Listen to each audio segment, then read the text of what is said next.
So hello guys, welcome back to my channel.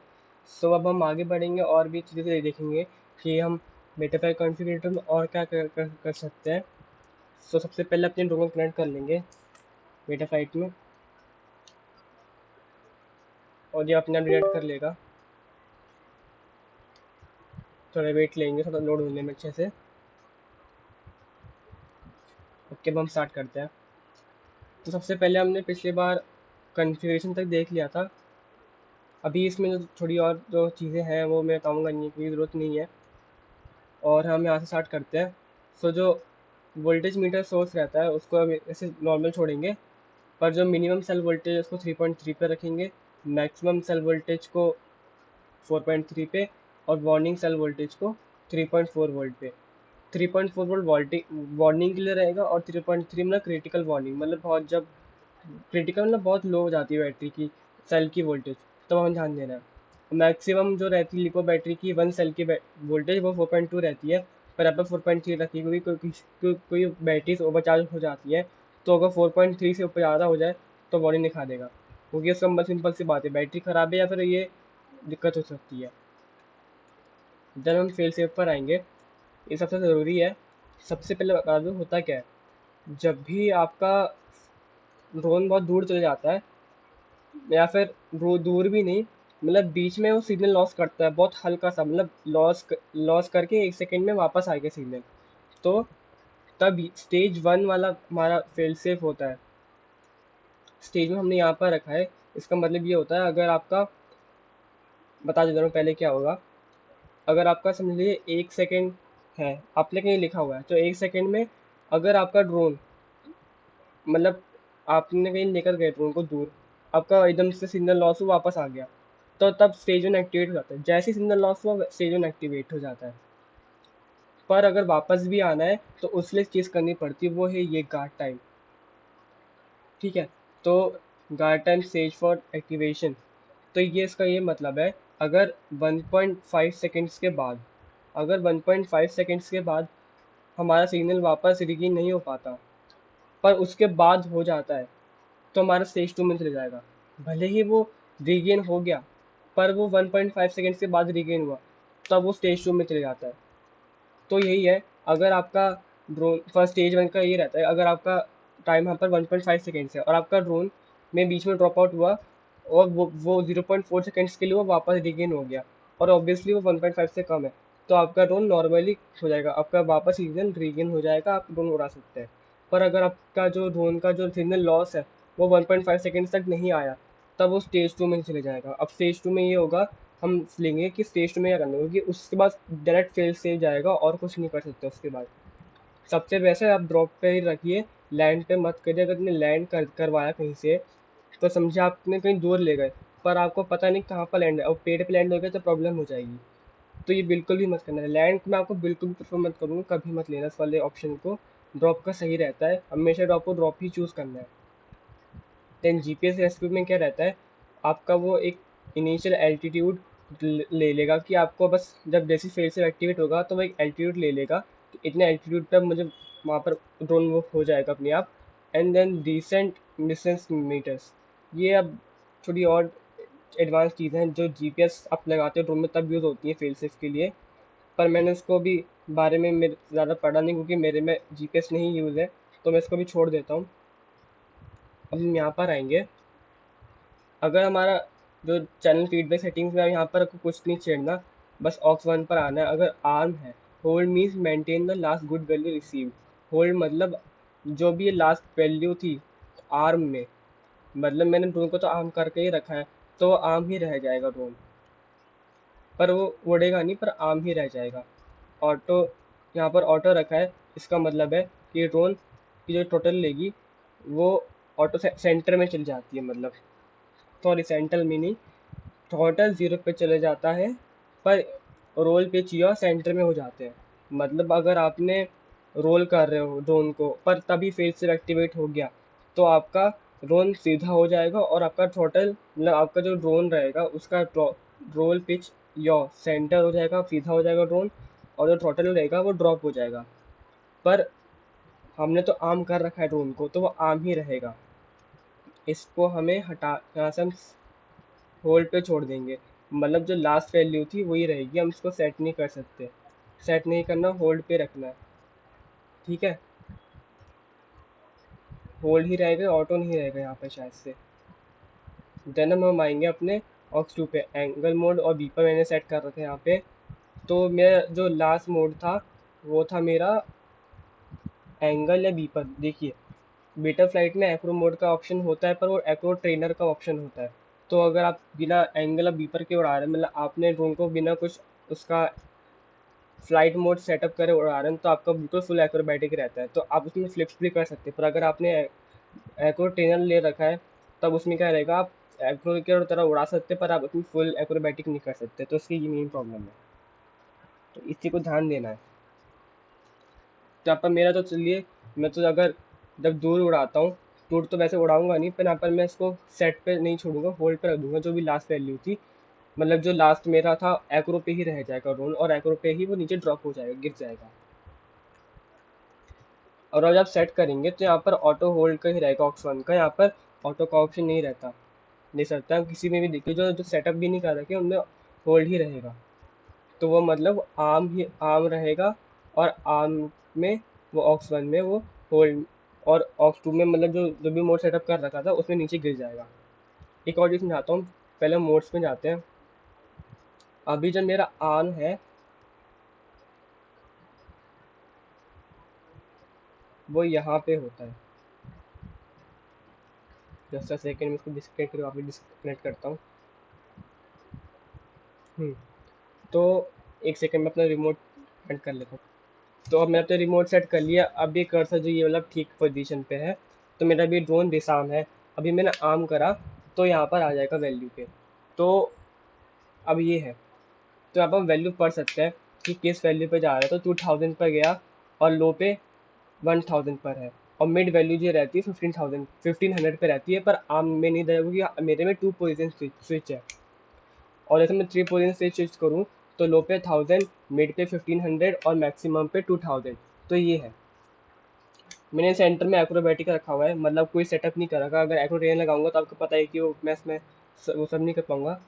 तो समझिए अगर मुझे उसको आर्म से डिसआर्म कर देना है, पर वहाँ पे कोई ऑप्शन ही नहीं है, तो मुझे क्या लेना है, कोई भी वैल्यू जो इतने नंबर से नीचे हो। अभी नंबर नहीं पता कितना है, जैसे कि ये 1700 ही होगा, हाँ। तो 1700 से जो भी नीचे कोई नंबर होगा वो मैं डाल दूंगा। तो समझिए मैंने फेल सेफ में डाल दिया, यहाँ पे वैल्यू सेट करके सेट पे करा, मैं 1000 डाल के इस इवेंट रिबूट कर दिया। तो वो उसका मतलब हो जाएगा जब, हाँ, तो set means the value given here will be used. अब जब फेल सेफ होगा तो मेरा आर्म 1000 पे चल जाएगा, मतलब लो। अब मेरा ड्रोन की मॉडल आर्म जब घूमती है आर्म पे आइडल पोजीशन पे, वो घूमेंगी भी नहीं, तो वो डिसआर्म हो जाएगा एक तरीके से मेरा ड्रोन। तो ये है, पर मैं इसको अभी वैसे के वैसे ही छोड़ देता हूँ क्योंकि मुझे इसकी जरूरत अभी है नहीं। मैं ज़्यादा तो उड़ाता नहीं हूँ क्योंकि एलओएस में इतना ज़रूरत नहीं पड़ती। तो ये टोटल फेल सेफ के बारे में आपको बता दिया। यहाँ पर ऑटो तक रहेगा, यॉ से लेके रोल तक। सेंटर में आ जाते हैं जब भी फेल सेफ एक्टिवेट होता है, और जो रहता है हमारा टोटल वो मिनिमम में चला जाता है, मतलब ड्रॉप हो जाता है टोटल अपना। अब हम जाएंगे अपने रिसीवर वाले पार्ट में। यहाँ पर मैंने अपना रिमोट कनेक्ट कर रखा है, तो यहाँ से देख सकते हैं कि थ्रोटल मूव कर रहा हूँ थ्रोटल जा रहा है, यॉ मूव कर रहा हूँ यॉ मूव हो रहा है, पिच मूव कर रहा हूँ तो पिच मूव हो रहा है, रोल मूव कर रहा हूँ तो रोल मूव हो रहा है। यहाँ से अगर आपको चेक भी करना है तो मेरे फैसले का वो है रिमोट FSI6। तो यहाँ पे जाके मैं इसके डिस्प्ले में जाके देख सकता हूँ कि कौन सा चैनल कौन सा है। आपको मैं चीज़ बता देता हूँ। चैनल जाते हैं 1 2 3 4, तो मेरे डिस्प्ले में दिखा रहे हैं 1 2 1 1 चैनल लिए है, सेकेंड चैनल लिए है, थर्ड चैनल हमारा टोटल, एंड फोर्थ चैनल हमारा यो। बाकी फिफ्थ आर्म के लिए बाकी, और ये अपने इस बात नहीं करेंगे, वो बाद में सेटअप कर सकते हैं हम इसको। तो हमने अभी आपका जो रिमोट में डिस्प्ले दिखा रहा है, जिस हिसाब से आपके रिमोट में है वैसे यहाँ पर भी होना चाहिए। ये कंपलसरी नहीं है, पर ये कुछ बाद में बताऊँगा कब कंपलसरी आ सकता है। सबसे पहले इस बात को भी बाद में बात करते हैं। जब आप सेटअप करते हैं तो सबसे पहले आपको पता होना चाहिए कि आपका रिमोट और जो रिसीवर कौन सी प्रोटोकॉल का है। जैसे मेरे में आई बस है तो मैंने आई बस सेट किया, और उससे भी पहले मुझे यहाँ पर सीरियल चेक करना पड़ेगा। अगर आप अपना ई एल आर एस भी यूज़ कर रहे हैं, और फिर एफ आर का भी शायद से, मुझे पता नहीं, पर ई एल आर एस और आई बस के लिए आपको सीरियल यूज़ करना पड़ता है, क्योंकि उसमें यू आर यूज़ करता है। आई बस मेरे में है। अगर आप E L R S use कर रहे हैं तब आप अपना क्रॉस फायर मतलब C R S F use करेंगे। और तब, और अब जब ई एल एस यूज़ कर रहे हैं तब टेलीमेट्री ऑन रखेंगे। अगर आप यूज़ नहीं कर रहे, मेरे तो फ्लैश का यूज़ कर रहे हैं, तब टेलीमेट्री ऑफ रखेंगे। और ये आर एस एस आई और R S S I channel ये हमेशा डिसेबल रहेगा दोनों केसेस में। सबसे पहले अगर हमने इतना सेट कर दिया, और हमें डिफ़ॉल्ट सेटिंग में हमें डिफ़ॉल्ट वाला ही मिलता है, तो यही है। तो डिफ़ॉल्ट पे चेक करेंगे सेटअप सेव करके, यहाँ पे सेव पे क्लिक करके देखते हैं कि कौन सा चैनल में सही मूव हो रहा है कि नहीं हो रहा। देन उसके बाद हम, अगर हमारा सही मूव कर रहा है तो हम उसको ऐसे ही छोड़ देंगे। और इसका मतलब बता देता हूँ। मेरे रिमोट में चैनल 1 है, वो है रोल का। तो चैनल, हाँ रोल का है, पर यहाँ पर आप देख सकते हैं कि यहाँ पर AERT लिखा हुआ है। इसका मतलब ये कि ये फिक्स विंग के जो कंट्रोल सर्फेसेस रहते हैं वो है, तो उसकी तरह यहाँ पर रिफ़र कर रखा है यहाँ पे। तो मैं चलो यहाँ पर रोल के बता देता हूँ। रोल मेरा है ए, चैनल 1 मेरा है ए। तो ए, यहाँ पर ये चैनल 1, ठीक है, ये 1 दे रखा है, ए और 1, ये ऐसे लिखा रहता है। देन पिच मेरा ये चैनल 2। तो यहाँ पर पिच का मतलब एलिवेटर रहता है, ई और 2, चैनल 2 पे मेरा ई है। देन यौ मेरा है चैनल 4 पे। तो यहाँ पर रडर होता है यौ, तो यौ है चैनल 4 पे, देख सकते हैं। और देन मेरा जो थर्ड चैनल है वो है थ्रॉटल यहाँ पर टी है, वो है चैनल 3 पे। तो आप यहाँ पे ऐसे लिख सकते हैं।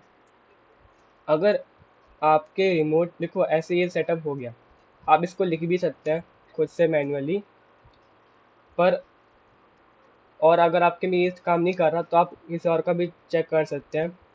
अब आप समझिए स्पेक्ट्रम की जो प्रोटोकॉल रहती है, उनमें थ्रॉटल चैनल 1 पे रहता है, हमारा जो रोल रहता है वो चैनल 2 पे रहता है, और एलिवेटर चैनल 3 पे रहता है, और रडर चैनल 4 पे रहता है। बस यहाँ पर ऐसे थ्रॉटल की वैल्यू चेंज हुई है, थ्रॉटल 1 पे चला गया है यहाँ पर, और जो थर्ड चैनल हमारा एलिवेटर, वो इसके रिप्लेस हो गया है। अब हम जाएंगे एफ आर स्काई में। वहाँ यहाँ पर AETR है, यहाँ पर थ्रॉटल और रडर दोनों चैनल 3 और 4 पर ये सही है। हमारा जो एलरॉन है, रोल, वो भी चैनल ई पर है, पिच वो भी चैनल 2 पर है। आप ये भी यूज़ कर सकते हैं जो हमारा एफ आर स्काई का है और डिफ़ॉल्ट। ओके, सो एफ आर स्काई और डिफ़ॉल्ट दोनों के दोनों सेम है। अगर आपके रिमोट में जिस हिसाब से चैनल मूव हो रहे हैं, मतलब अगर आप में इन तीनों के हिसाब से मैच नहीं कर रहे, आपका समझिए जो रोल है वो आपका चैनल 2 है। तो तो यहाँ पे जो हमारा रोल है, रोल मतलब एलेरॉन, वहाँ पे 1 की जगह 2 लिखेंगे, और आपका जो एलिवेटर है वो 1 है, तो यहाँ पे उसके जगह 1 लिखेंगे सीक्वेंस वाइज। तो आपका ऐसे ये सेटअप करके आपका ठीक हो जाएगा। नहीं तो अगर आपको ऐसे नहीं करना तो 1 2 ही रखना है, तो यहाँ पे आप ई ए ऐसे कर सकते हैं, तो बात एक ही हो जाएगी। तब आपके उस रिमोट में सेम टू सेम जो एलिवेटर है वो 1 है, और रोल है वो चैनल 2 है। हाँ, पर मेरे में 1 दिखा रहा है क्योंकि मेरे में 1 है, सिंपल सा है, क्योंकि मेरे में 1 है। पर अभी हम इसको जो भी था सेटअप पे छोड़ देंगे, वापस से ले आता हूँ। हाँ, ठीक है। तो सबसे पहले मैं बता रहा हूँ ऐसा कुछ होगा नहीं, पर अगर आप में ऐसा नहीं हो पा रहा तो आपको पहले अपने चैनल मैपिंग देखिए, आपके रेडियो में कैसी चैनल मैपिंग हो रखी है। मतलब आप देखेंगे कि जो स्टिक मूव कर रहे हैं उसमें वो कौन से चैनल के साथ असाइन मूव हो रहा है। तो टी मेरा 3 के मूव साथ 3 पे मूव हो रहा है, तो यहाँ पर टी और 3 मैच है। मेरा ए एलरॉन, वो है मेरा पिच, पिच सॉरी एलरॉन तो ये रहता है रोल। तो रोल मेरा रिमोट में 1 पर है, और 1 पे ही रोल मेरा मूव हो रहा है। तो मेरा मतलब ए मेरा 1 है, ऐसे आपको करना है। आपको कुछ नहीं करना है, ये सेंटर स्टिक रहती है, पर आप फ्लैश का यूज़ कर रहे हैं तो उसकी जरूरत नहीं है। अब जब थोड़े F P V dedicated radio use कर रहे हैं तब आप इसको बताऊंगा मैं कैसे यूज़ करना है, पर तब भी इसकी जरूरत नहीं होगी। ये स्टिक्स यूजली सेंटर में रखने के लिए होता है, पर मेरा काफ़ी सेंटर में ही है स्टार्टिंग से, तो मुझे उसकी ज़रूरत नहीं है क्योंकि बहुत ही मिनिमल दिक्कत नहीं है उसमें, वो चलता है। अब आप अपने मोड्स पर आते हैं, थोड़ी पी आई ट्यूनिंग कर जाता हूँ। तो पी आई ट्यूनिंग में कुछ चेंज नहीं करना। अभी मेरे मोटर्स गर्म होती हैं, तो इसका मतलब सिंपल सा है कि या फिर मेरा हल्का सा ड्रोन बहुत हल्का सा हिलता है, इसका मतलब है कि डीगेन मुझे कम करना है यहाँ पे। आप ऐसे भी यूज़ कर सकते हैं चेंज करके, पर मैं अभी इसके बारे में मैं ज़्यादा समझा नहीं हूँ अभी तक। पर अगर आपके पास अच्छा फैट कंट्रोल है तो आपके बेसिक सेटिंग में भी अच्छा काम करता है। अब रेट प्रोफाइल, ये रहता है आपका, जो रहता है जो रेट्स होते हैं आपके डुअल रेट और एक्सपो रेट, वही तो आपके एक्चुअल रहने चाहिए यहाँ पे। तो यहाँ से अपना चेंज कर सकते हैं, ये अपने हिसाब से चेंज करना है इसको। तो ये थोड़ा सा देखिए, अगर मैं यहाँ से देख भी सकते हैं कि अगर मैं मेरा ई जाएगा सेंसर सेंटिविटी पे 0 पे 70 पे रहेगा, मतलब जितना मैं मूव करूँगा ज़्यादा मूव नहीं होगा, देख सकते हैं उतना ही मूव हो रहा है।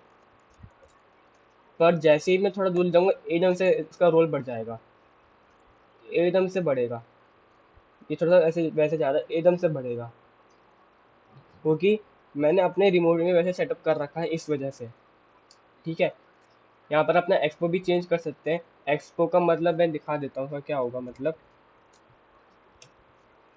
एक्सपो का मतलब ये और वैसा हो जाएगा, अब सेंटर पे और कम मूव होगा, देख सकते हैं अभी और कम मूव हो रहा है।